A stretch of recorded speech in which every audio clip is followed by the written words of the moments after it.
In January of 1984, a 14-year-old girl broke down in tears during class at a school in Nova Scotia's Annapolis Valley. What she told her teacher that day exposed decades of sexual abuse within an extended family living in extreme isolation and poverty on South Mountain near the town of Wolfville, and it forced Nova Scotia's courts, police, and child welfare system to confront just how badly a community can fail its most vulnerable members. This is Monsters.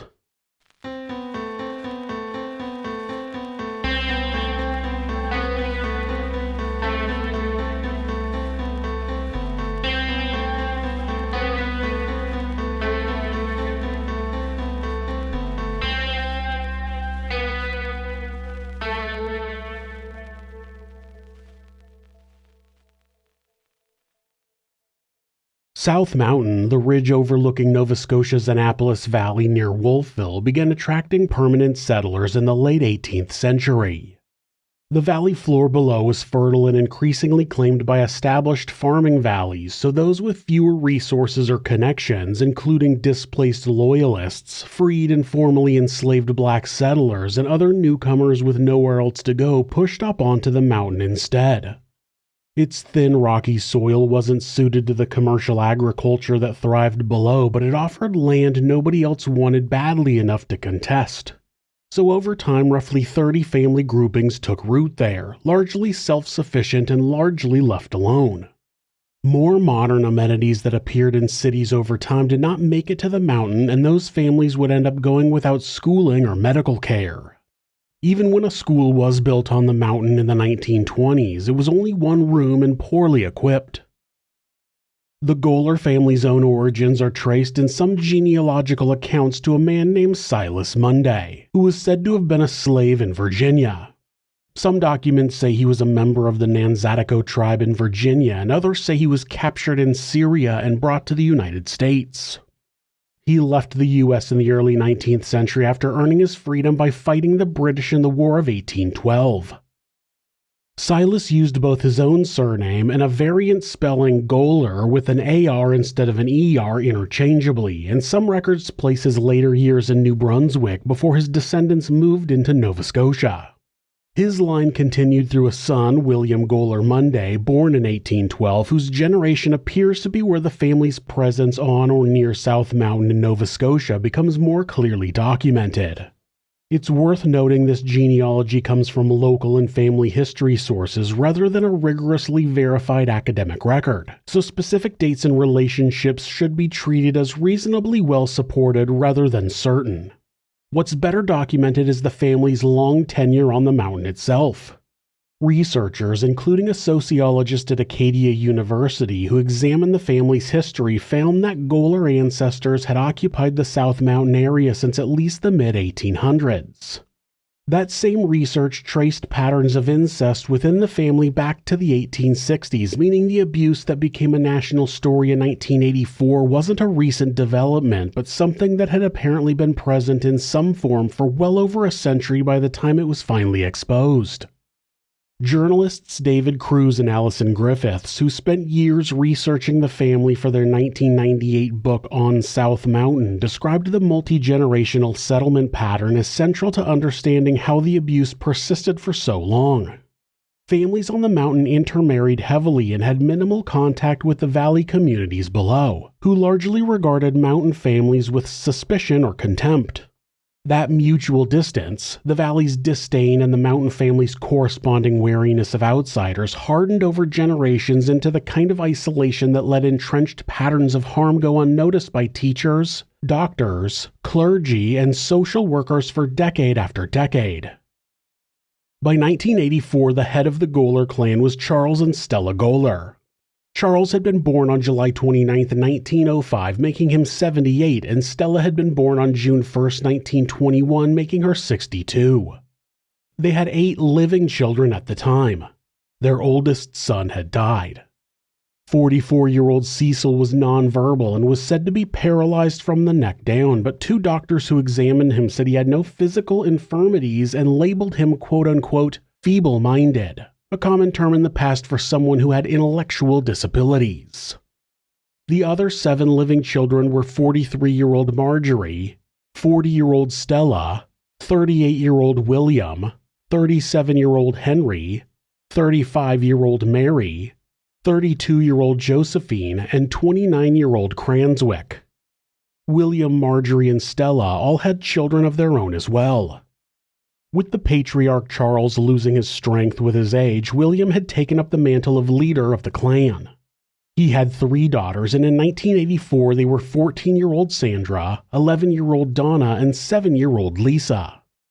William had started sexually assaulting Sandra and Donna when they were young, and he was starting to show interest in Lisa. It wasn't unusual for members of the Goler clan to attend school in Wolfville, but rarely did they make it past 8th grade. One of those rarities was Sandra, but being able to go to school was not much of a positive. The children who rode the bus into the city from the mountain were separated from the other students by 2 rows of empty desks. Due to lack of hygiene, the students from the mountain tended to have a foul odor and usually wore the same dirty clothes for weeks at a time. Despite being off the mountain, she was still secluded from the outside world. On January 21, 1984, Sandra was lost in her own mind when the teacher sent her out of the classroom for not paying attention. When the teacher followed her to talk to her about what was wrong, Sandra blurted out, quote, "My dad's been doing me." Members of the Goler clan had actually reported sexual abuse within their family before, but nobody had taken them seriously. This time they did, though. The teacher told the principal, who called Family and Child Services to report the claim. Dale Germain, a woman, had been working for Family and Children's Services in the Annapolis Valley for 2 years when she got the call from Wolfville High School. That ended up being a good thing because she didn't have the same biases against the mountain clans that the other social workers did. Instead of shrugging the claims off, she took them seriously and opened an investigation, quickly realizing that she wasn't dealing with an isolated incident. Sandra had described the sexual assaults happening since she was 9 or 10, so it was a sustained pattern, implicating a parent and describing abuse that had occurred with disturbing frequency over an extended period. But even that wasn't all there was. The following day, the school principal got Donna and had her talk to a police officer. After an hour of questioning without a peep about her father, she finally fell silent for a minute and then said, quote, "He done me too." During the questioning, it was revealed that William had also already started sexually assaulting Lisa. On January 23, 1984, William Goler was arrested for the rape of his 3 daughters as well as some of his nieces and nephews. As child protection workers and police began looking into the family's circumstances, a far larger and more disturbing picture emerged. A pattern of sexual abuse that appeared to span multiple generations and multiple households within the extended family group, involving numerous children and numerous adult relatives. Investigators who visited the family's dwellings on South Mountain found conditions of severe poverty. Overcrowded, dilapidated shelters lacking basic amenities. The material deprivation was, in the eyes of many involved in the case, inseparable from the abuse. A family living so far outside of the reach of ordinary community oversight that harmful patterns of behavior could take root and persist across generations without external intervention. After William's arrest, the Goler clan quickly fell apart. He had been leading the group for years, and none of his other siblings were able to step up to the job. On top of that, William vastly underestimated what he was being charged with. He thought the case was only about him and Sandra, and he would be able to bully her into withdrawing her claim. But authorities believed that Donna and Lisa were also victims, and they suspected William wasn't the only abuser. What followed was an unusually large child protection and criminal investigation for a rural Nova Scotia county. Police interviewed children and adults across the extended family, and a number of the adults did not deny the allegations. Several openly acknowledged extensive sexual contact with children in the family during questioning, in some cases describing the abuse in detail and attempting to characterize it as consensual or child-initiated. Obviously, investigators and prosecutors rejected those claims given the ages of the children involved, some as young as 5 or 6. Just in case you don't know, children cannot consent to sex. An adult engaging in any sexual activity with a minor is always rape. Investigators interviewed 12-year-old Pam Kelly, who was William's niece, who admitted to having been raped by William as well as more than a dozen other family members. Other children confirmed the victims' stories, having seen the sexual assaults happen. The rapes were so accepted that most didn't try to hide them. Of course, some children adamantly denied any sexual contact from their relatives, and they could have been telling the truth. They could have not been targeted for a number of reasons, or they were lying due to shame or fear. There was no way to know. Another problem the investigators faced was how they would keep track of the extended Goler family. The family didn't keep records. They used the same names over generations, such as Stella, Charles, William, and Marjorie, and many didn't have monogamous relationships, instead having multiple sexual partners who tended to be related to each other. One of William's sisters was married to one man, while a different sister was married to that man's father, who was also the father of William's wife Hazel. The scale of the admissions initially led authorities to believe the case would proceed largely on the strength of confession evidence without the need for lengthy trials. Ultimately, 15 men and 1 woman were charged with a combined total of well over 100 offenses, including incest, sexual assault, and related charges involving children across the extended family. That expectation of a straightforward resolution did not hold, though. Once William and the others were released on bail, William was able to exert his control over them, and all of the accused recanted their statements. They all said the same thing: they had been coerced into a confession. Then all cooperation with the authorities stopped. Then William rearranged furniture in his house and tacked up curtains between rooms to try to make it look like the children couldn't have seen what some of them claimed to have seen. He also went to the church and got a stack of Bibles, placing them in everyone's homes where they could be seen by investigators and the media.